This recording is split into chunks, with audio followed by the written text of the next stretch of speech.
In this video, I am sharing so many ways to build your net worth fast in 2026. According to a poll on my channel, the #1 financial goal the majority of you guys wanted to accomplish this year is increasing your net worth. So I'm confident today that if you're able to even implement just one of these strategies, your net worth will grow. So let's get into #1 today, what I call the 1% rule. One of the quickest ways to grow your net worth is simply by cutting back on how much you spend on non-essential purchases.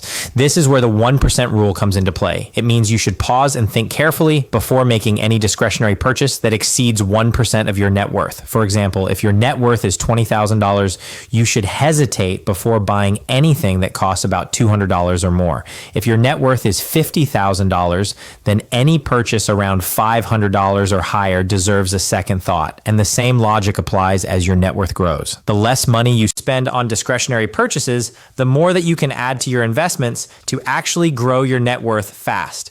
If you have a net worth of $20K and you make a $200 purchase or 1% of your net worth every single month, that's the equivalent of $2,400 per year. But on a yearly basis of your net worth, that's 12% of your net worth. This same habit over the course of 40 years could cost you $671,474 over the course of your entire career. And I think that's pretty crazy. This 1% rule is important when you're under $100,000 in net worth because, as you know, most of the friction in building your net worth is going to be at the beginning of your journey. Eventually, as your net worth moves past $100,000 or even $200,000, you can loosen this rule slightly and allow yourself to spend a bit more freely.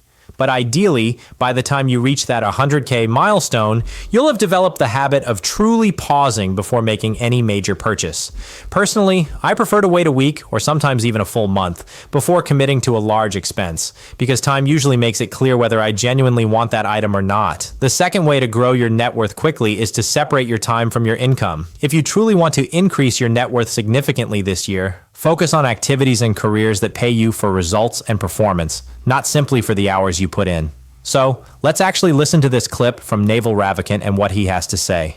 The first thing, if you're going to make money, is that you're not going to get rich renting out your time. Even lawyers and doctors who are charging $300, $400, $500 an hour, they're not getting rich because their lifestyle is slowly ramping up along with their income and they're not saving enough. They just don't have that ability to retire. So the first thing you have to do is you have to own a piece of a business. You need to have equity either as an owner, an investor, shareholder, or a brand that you're building that acre to you to gain your financial freedom. All right, so there are two key ideas Naval is making here. First, he emphasizes keeping your lifestyle under control because he's seen doctors and lawyers earning $300 to $500 an hour who still aren't building real wealth. The idea of avoiding lifestyle inflation and living below your means is something we'll come back to later in this video, so we'll explore that in more detail. Make sure to stay with me for that. The second point Naval highlights is that if you want to get wealthy and grow your net worth quickly, you need some form of equity, as he puts it. In simple terms, you're not going to become rich by renting out your time. He says that you need to own a piece of a business, but I think that as long as you have a career or activity that pays you a percentage based on how big the deal or how successful you are is, then I think that's a really great way to grow your net worth very quickly. So just to give you an example, a realtor, they make commissions on real estate. So the more expensive of homes they sell, the more of a percentage that they take home. So often the work done to sell a multi-million-dollar house, say a $3 million house versus a $1 million house, is likely very similar, but the results are going to be vastly different for that realtor. The trade-off is often that these types of jobs require you to be intrinsically motivated, and that's not something everybody has. So you really have to know yourself in these situations and know if you can be a self-starter or not. You could theoretically still increase your net worth by working a high-paying job on an hourly basis, like being a doctor or a lawyer, but if you really want to increase your net worth fast, you're going to have to find a job that disconnects your earnings from your time. Method number 3 today is to invest any bonus or windfall money whenever it comes to you. So throughout life, for example, you will come across windfalls or bonuses. That could be at your job, you could get a bonus, you could get an inheritance, a tax refund, or through some stroke of luck like the lottery, you might win a lump sum here and there. When these types of events happen, the best thing that you can do is to pretend that money was never there to begin with and just drop it all into investing in reality, this is much easier to talk about than it is to actually do. I'd argue that 99% of people who receive a $5,000 bonus or tax refund are going to want to spend at least part of it. So instead, a more realistic approach is to take 10% of any windfall you receive and use that as your guilt-free spending money while investing the remaining 90%. This way, you still get to enjoy some of your bonus, but most of it is working for you. It's a solid middle ground because the majority of the money is still being put toward your future self, while you keep a small portion to enjoy right now. To see how powerful this can be, imagine you receive a $3,000 tax refund every single year and invest 90% of it, about $2,700, over a period of just 20 years. That alone could compound into an additional $133,000, all simply from staying disciplined when that extra money comes in. So make sure to do that. And let's move on to method number 4 today, which is to grow your income faster than expenses. This one might be a little bit too self-explanatory, but I think there are 2 main ways that you're going to build your net worth fast. Okay, so the first is to have a higher income while your expenses stay the exact same.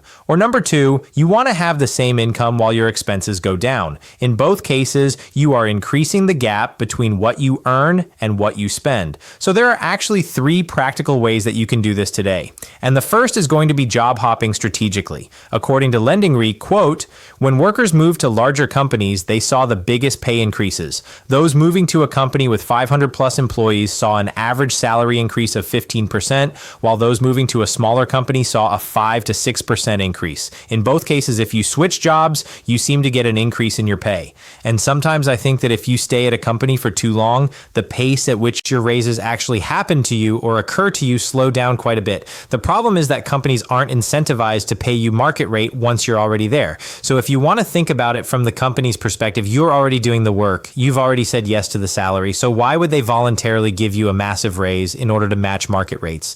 Now, here's the thing. The market rate for your job could be 20 to 30% more than what you're making right now. And when they hire someone new, since there's no salary transparency these days in all of corporate America, you could have a situation where a new hirer is making 20% more than you, and you've been there already for, let's say, 5 years. This is why job hoppers often come out ahead financially, because when you interview for a new job, you're negotiating from a market rate and not your current salary. The second way you can increase the gap between your income and expenses is to aggressively cut the expenses side. This requires a little bit of tracking and planning, but if you can write down all the categories in which you spend money, assess where you're spending too much, and ruthlessly cut all of those expenses in that overinflated category, that is another great way to bring your expenses down while your income stays the exact same. And the third way is to build a high V-value skill in order to increase your income over time. These are going to be skills that directly increase and generate more revenue for your company, or skills that are in really high demand, but there aren't a lot of people doing them. I've seen people go from 60K a year to 120K a year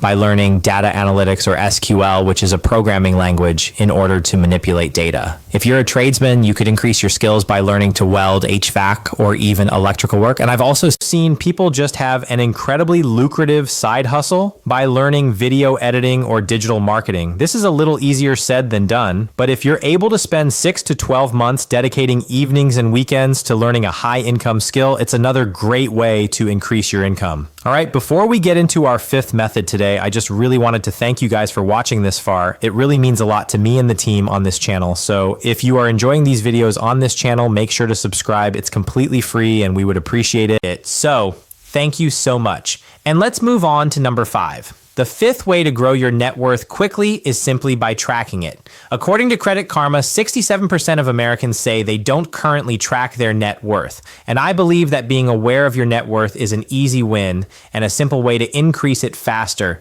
because I've noticed that the more focus and attention you give to your net worth, the more it tends to grow naturally. To calculate your net worth, all you do is add up all of your assets and then subtract any debts or liabilities. And just like that, you have your net worth. I've personally created a net worth tracker that's free to download in the description below, and it's updated for 2026. It's definitely more detailed, so be sure to check it out. I used to prefer tracking my net worth every single month, but I eventually realized that might have been a bit too frequent. So this year I plan on tracking it once per quarter, and I'll keep you guys updated on that progress, but the link for that spreadsheet will be down below. The sixth way to increase your net worth fast is to control your lifestyle velocity. So what does that actually mean? It means that when you have the momentum of increasing your income every single year, that's when it's very easy to increase your lifestyle and when you should keep it in check. Let me just list out a few crazy statistics of large expenses. Number one, the total cost of owning and operating a new car is $11,577 from AAA. The average annual cost of owning and maintaining a home in the US is $21,400 in 2025, according to Bankrate. And the average cost of a vacation is now $7,249, according to travel insurance provider Squaremouth. And if you want to go overseas, make that $9,922. Lifestyle inflation occurs because as we make more money, we think that buying more goods and services are going to bring us more joy and happiness. But unfortunately, you may or may not know this already. What actually happens is that buying new things doesn't necessarily always increase your satisfaction and happiness in life. True fulfillment often comes from meaningful experiences rather than buy new things. So I would say focus on experiences, control your spending when it comes to your lifestyle, and delay status purchases as much as you can, and I think your net worth will thank you. Number 7 today is to maximize your tax efficiency. So this method is all about keeping significantly more of every dollar that you make without having to earn more money. There are 3 main ways to do this in my opinion. So the first is to max out your 401k employer match and use your retirement accounts strategically. For 2026, the 401k limit is now $24,500 per year if you're under the age of 50 or $32,500 if you're 50 and older. For an IRA, it's $7,500 under the age of 50 and $8,600 per year over the age of 50. Contributing into a traditional retirement account is tax deferred, so that means it lowers your taxable income for the year that you contribute into them. The second strategy is to use the retirement accounts to actually shelter your investment gains from taxes as long as possible. Every time you realize a gain by selling a stock in a taxable brokerage account, you will have to trigger and pay capital gains taxes. But inside a 401k or IRA, you can buy, sell, and rebalance without any immediate tax consequences. And over time, this compounding can make a huge difference in your net worth. Also, you get some bonus points if you invest within a Roth IRA where the earnings grow tax-free. And the third method for tax efficiency is to tax loss harvest in your taxable accounts. If you have investments that are down in their positions, so as in they're negative, you can sell them to realize losses, and that can offset some of your realized gains. Then what you can do is just immediately buy a similar investment to maintain your market exposure and your asset allocation. And this strategy allows you to reduce your tax bill, thus saving you money overall and still increasing your net worth. So make sure to take advantage of the tax efficiencies allotted to you. And now moving on to number 8 today, negotiate everything. So I didn't realize this at first, but you can actually negotiate far more things in life than most people think. I have a friend who used to take negotiating to the extreme and would even try to bargain at the butcher shop when buying steaks or fish. His logic was that if certain cuts of meat didn't sell by a specific time, the shop would probably prefer to discount them rather than throw them away. And surprisingly, it actually worked for him. At least some of the time, or so he told me. Now that's definitely on the extreme end. We don't need to be haggling over a New York strip at the butcher counter, but we can be negotiating things like your salary, utility bills, home repair costs, wedding vendors, and more. There are 2 key things to understand about negotiating. First, it's extremely uncomfortable, but it can also be worth a lot of money. If you start a new job and negotiate your salary to be $5,000 higher than the initial offer, then do absolutely nothing else except receive a standard 3% raise each year, that single conversation would be worth about $59,000. And the second thing that you should know about negotiating is that negotiating for anything is done universally all the same way. You must figure out what you want, what you're willing to accept, and then figure out what you're going to do if your negotiation fails. I'm going to link this Reddit thread down below that teaches you exactly how to negotiate step by step, and it's definitely definitely worth reading if you're thinking about negotiating for anything in life. Now, I've personally saved $600 to $1,000 per year just by making a few 15-minute phone calls to my different utility and insurance providers. In my case, last year it was on auto insurance, but you can also save money on other bills by calling companies and simply asking. A lot of companies will have retention departments whose entire job is to keep you as a customer, and they have discounts that they can offer, but you have to ask, and it costs you nothing to ask. So always make sure you at least ask. Method number 9 is to automate absolutely everything. Most people struggle to grow their net worth because they're forced to make too many decisions. You can sidestep this entirely by putting your finances on autopilot. Set up automatic transfers so that when your paycheck lands in your checking account, it's immediately allocated to the places it needs to go. For example, if you're paid twice a month and want to save $500 from each paycheck, you can schedule an automatic transfer of $500 from your checking account to your investment account the day after every payday. This way, the money is gone before you even have the chance to spend it elsewhere.